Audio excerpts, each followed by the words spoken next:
روئے زمین پر جتنے ذرات ہے اس سے زیادہ اللہ تک پہنچنے کے راستے ہیں۔ اللہ تک پہنچنے کا سب سے شارٹ کٹ، سب سے آسان اگر کوئی راستہ ہے تو وہ اللہ کے بندوں کی خدمت کرنا ہے، مخلوق کی خدمت کرنا ہے۔ مخلوق کی خدمت کرو، ایک خدمت تمہیں کہاں سے کہاں پہنچا دیتی۔ ثبوت پیش کروں؟ ثبوت کتنا آسان ہے، ثبوت سن لیجئے کتنا آسان ہے، کتنا آسان ہے، کتنا آسان۔ ایک نچنیا جا رہی ہے، ناچنے والی، اور سمجھتے ہیں نا نچنیا جا رہی ہے، دیکھا ایک کتا ہانپ رہا ہے، کتا ہانپ رہا ہے، کتا ہانپ رہا ہے۔ اس نے دیکھا ایک کتا ہانپ رہا ہے، کیچڑ چاٹ رہا ہے، پیاس لگی ہے۔ اس نے کیا کیا؟ کنویں میں اتری، زینا ہوتا تھا پہلے کنویں میں اتری، اپنا موزہ چمڑے کا نکالا، پانی بھرا اور اس کتے کے منہ میں ڈالا۔ اللہ نے اس کی ساری زندگی کے گناہ معاف کر کے اس کو مقام ولایت عطا فرما دیا۔ آخری بات سن لیں، کیا ولی بننے کا طریقہ ہے، سبحان اللہ، کیا طریقہ ہے، دیکھو کتنا آسان۔ اللہ کی مخلوق پہ رحم، پیار کرو، منافق نہ بنو۔ آج دوستوں سے بھی پیار نہیں کرتے ہم لوگ، بہت معافی کے ساتھ ایک جملہ کہوں، اپنی ماں سے بھی پیار نہیں کرتے لوگ، باپ سے بھی نہیں کرتے۔ آپ گھر میں روزانہ یہ منظر دیکھتے ہیں کیا؟ اگر باپ مالدار ہے نا تو ماں کی حیثیت نہیں، ابا ہی ابا، ابا ہی ابا۔ اور اگر گھر میں ماں کی زیادہ چلتی ہے تو ابا کی حیثیت نہیں، امی امی، ہے نا؟ یہی ہے، یعنی ماں باپ ہونے کی وجہ سے عزت نہیں ہے، جس کی چل رہی ہے اس کی وجہ سے۔ ارے نادان، یہ وہ لوگ ہیں میرے بھائی جن کو دیکھو، ایک مرتبہ پیار سے دیکھو تو مقبول حج کا ثواب ہے، لیکن سب کو نہیں ملتا۔ جو فرما بردار اولاد دیکھتی ہے انہی کو ملتا ہے، نافرمان اولاد کو نہیں ملتی۔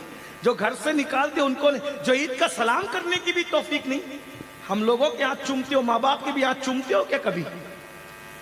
ہمارے ہاتھ چومو گے، کیا ملے گا نہیں ملے گا چھوڑو، ماں باپ کے ہاتھ چومو گے اس پہ جنت کی بشارت دی گئی۔ شرم آتی ہے نا ماں باپ کے ہاتھ چومنے میں؟ ارے یہاں تو ہزاروں ہیں علماء کے ہاتھ چومنے کے لیے، مقرروں کے، سیدوں کے ہاتھ چومنے کے لیے۔ میں منع نہیں کر رہا ہوں، پھر کہہ رہا ہوں، کچھ لوگ میری کلپ کاٹ کر کے کہتے دیکھو اس نے منع کر دیا، پھر لوگ مجھ سے جھگڑا کرتے۔ میں نے کہا بھائی مجھ سے نہ لڑا کرو یار، وہ کاٹ کے ڈالا اس نے، ورنہ میں نے تو کہا کہ میں منع نہیں کر رہا ہوں بھائی ان کو بھی چوم لو، اور ہاتھ کی بجائے ان کی پیشانیاں بھی چومو، قدم بھی چومو، جو چوموانا چاہتے ہیں ان کے سارے شوق پورے کرو۔ لیکن بات یہ نا کہ ماں باپ کے ہاتھ چومو نا، پہلے ماں باپ حقدار ہے اس کے، جو ماں باپ کے ہاتھ چومے اس نے جنت کی چوکھٹ چومی۔ ماں باپ ترس رہے، ارے یہاں ہزاروں ہیں، ہزاروں۔ اگر کسی شادی کے مجمع میں 4-6 لوگ جمع ہو، وہاں اپنے باپ کا ہاتھ چومنا، تمہارے باپ کا سینہ پھول جائے گا۔ کوئی دیکھ رہا ہے کہ نہیں دیکھ رہا ہے؟ میرا بیٹا میرے ہاتھ چومتا ہے۔ جب کئی عورتیں ایک ساتھ جمع ہو، اپنی ماں کے ہاتھ چومنا، قدم چومنا، ماں کا چہرہ خوشی سے تمتما اٹھے گا کہ لوگ دیکھ رہے میرا بیٹا میرے ہاتھ چومتا۔ یہ ہوتا ہے ماں باپ کا دل، ماں باپ خوش اللہ خوش، ماں باپ راضی اللہ راضی۔ چلیے جو آخری بات کہنے چلا تھا کہہ دوں، وہ بات پوری کر دوں؟ جم کے تو بیٹھے ہو ماشاءاللہ، کر دوں بات پوری کر دوں؟ سبحان اللہ۔ کتنے لوگ سننا چاہتے ہیں بات پوری کروں، بات ختم کروں؟ سبحان اللہ۔ ختم پہ ہاتھ اٹھائے ہو کہ پوری کرنے پہ اٹھائے ہو؟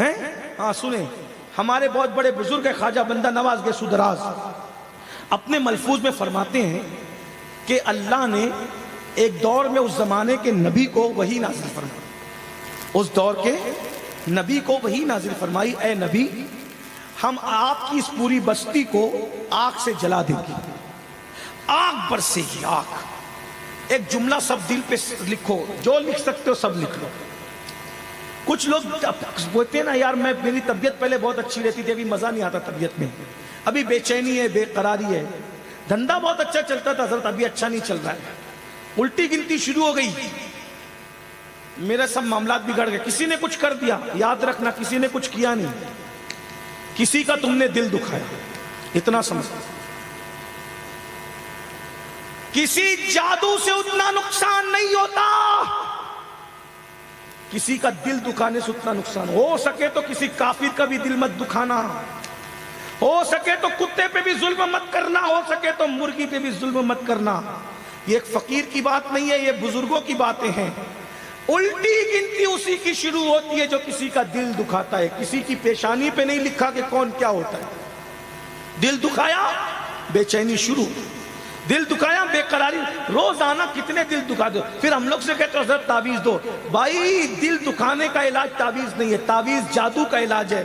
دل دکھانے جا معافی مانگ، جس کا دل دکھائے اس سے معافی مانگ، اس کو راضی کر. روزانہ بیوی کو ماں بہن کی گالی دیتے ہو، اس کے باپ کی برائی اس کے سامنے کرتے ہو. اپنی شریک حیات کا دل روزانہ کتنی بار توڑتے ہو؟ ماں باپ کا دل کتنی بار توڑتے ہو؟ پڑوسیوں کا دل کتنی بار توڑتے ہو؟ محلے میں رہنے والوں کا دل کتنی بار توڑتے ہو؟ یاد تو کرو.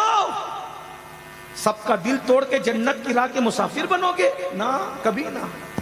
کعبہ توڑنے والا بھی مجرم ہے، اس سے بڑا دل توڑنے والا مجرم ہے، کیونکہ کعبے کو خلیل نے بنایا اور دل کو رب جلیل نے بنایا.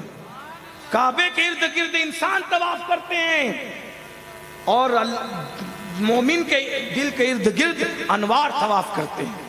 ہاں اچھی طرح یاد رکھنا، اچھی طرح یاد رکھنا، کعبے کی طرف پیر بھی نہیں پھیلاتے. سلام ہے تمہیں، اچھی بات ہے، لیکن اتنا دل کا بھی تو خیال کرو. دل کا خیال نہیں کرتے. سن لو آپ نے عنوان دیا ہے تو میں بات کر رہا ہوں. حضور رحمت للعالمین ہے، انہوں نے دل کا خیال کرنے کا حکم دیا. ہمارے بزرگوں نے روزے توڑ دیے، روزے، دل نہیں توڑے. اور آج ہم دل ہی توڑ رہے ہیں. دل توڑے، دوستوں کے دل توڑتے، بھائیوں کے دل توڑتے. کس کا دل نہیں توڑا؟ بلکہ طرفہ تو یہ، اب میں کیا کہوں یہاں آ کر، روزانہ ہزاروں مرتبہ اپنے نبی کا دل توڑتے ہو. کیا سمجھتے ہو کسی مردہ نبی کا کلمہ پڑھتے ہو؟ تم اس نبی کا کلمہ پڑھتے ہو جو زندہ ہے، اور صرف زندہ نہیں، النبی اولا بالمؤمنین من انفسہم، نبی مومنوں کی جان سے زیادہ قریب ہے.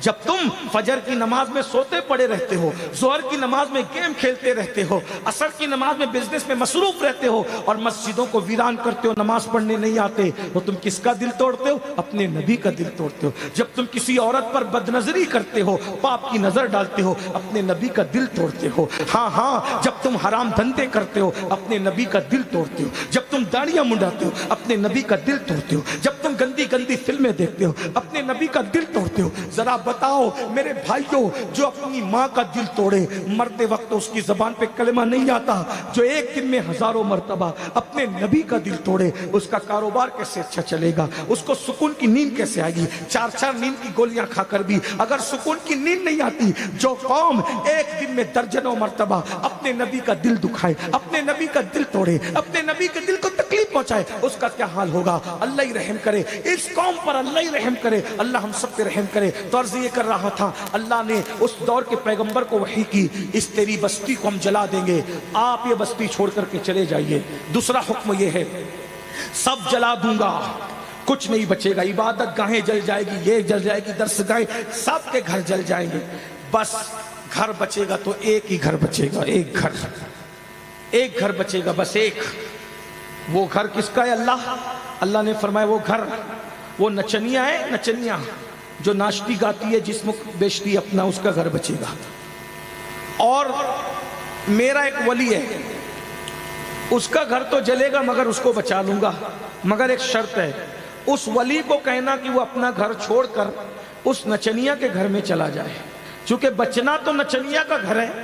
وہ ولی اس گھر میں جائے گا تو اس کا گھر بچے گا، وہ اس کا گھر بچے گا، وہ ولی بھی بچے گا. اگر وہ نہیں گیا تو وہ بھی جلے گا. اب وہ ولی کو اس نبی نے کہا یہ بستی جل جائے گی، نچنیا کا گھر بچے گا، اللہ کا حکم ہے کہ تو اس میں چلا جا، تو تو بھی بچ جائے گا، بس اور کچھ نہیں.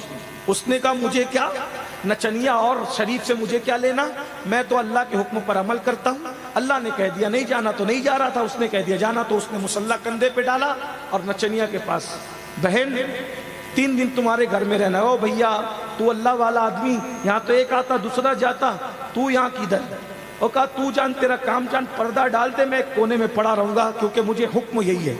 اس نے کہا اللہ والا میرے گھر آیا تو مجھے تو اچھی بات ہے، میرے تو بھاگ جگے نا، لیکن میں نے تجھے مشورہ دیا کہ یہاں ایک آتا ہے دوسرا جاتا ہے. جس دن وہ ولی آیا، مسلح بچھایا، پردہ ڈالا، کوئی آیا ہی نہیں. کیونکہ اب کوئی آتا کیسے؟ کیونکہ آگ برس رہی ہے، پورا گاؤں جل رہا ہے. آگ نے جلا کر خاکستر کر دیا. نبی بستی چھوڑ کے چلے گئے، کچھ نہیں بچا. جب صاف جل کر کے خاک ہو گیا، بھسم ہو گیا، ٹھنڈا ہو گیا سب، تو نبی کو حکم اب واپس آؤ. نبی واپس آئے، نچنیا کا گھر بچا، وہ ولی بچا، نچنیا بچی. اللہ کے نبی نے اللہ سے کہا مولا سب جلا دیا آپ نے، سب جلا دیا تو نے. بس ایک نچنیا بچی، نچنیا کا گھر جب بچا اور جو وہ ولی اس میں بیٹھا وہ بھی بچ گیا. یہ وہ نچنیا کی کیا خصوصیت، تو نے سب کو جلا دیا. اللہ نے فرمایا سنو کیوں جلایا. اس بستی میں ایک خارش زدہ کتا آیا تھا. کتا، خارش زدہ کتا سمجھتے ہو، جس کتے کو کھجلی ہوئی، وہ کتا آیا.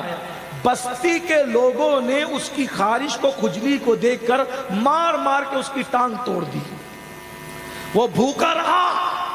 پوری بستی کے لوگ تماشا، مارنے والے تو چند تھے لیکن تماشا دیکھنے والے پوری بستی کے لوگ تھے. تو جرم کا جو تماشا دیکھے راضی رہ کر، وہ بھی مجرم کے گناہ میں برابر کا شریک ہے. صرف جرم کرنا ہی جرم نہیں ہے، جرم پہ راضی رہ کے چپ رہنا بھی برابر کا جرم ہے. تو کہاں مارنے والوں نے مارا، پوری بستی تماشا دیکھ رہی تھی.